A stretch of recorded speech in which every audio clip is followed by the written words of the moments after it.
Today I'm going to change the light bulb for the original stereo for this 1967 Chevrolet Impala. It seems to be broken. It doesn't light up when I fire the radio on, so I'm going to go ahead and change it. I'm going to show you how to do it. First, you're going to need to remove this section of the dashboard to be able to get to the radio.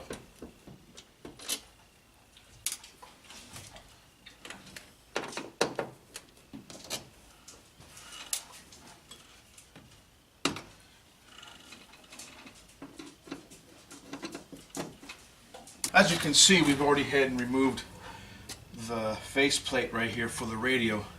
Now we're going to get a 5/8 deep socket wrench and attempt to remove one of the nuts here that helps secure the radio to the dashboard.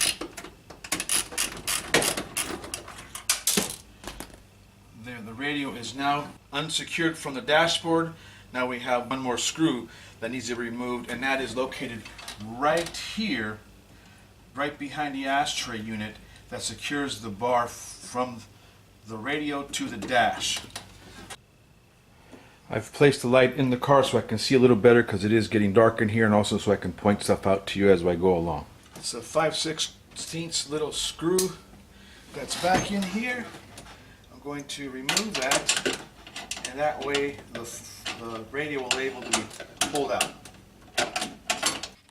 With a little bit of wiggling and maneuvering, I was able to remove the radio from its location.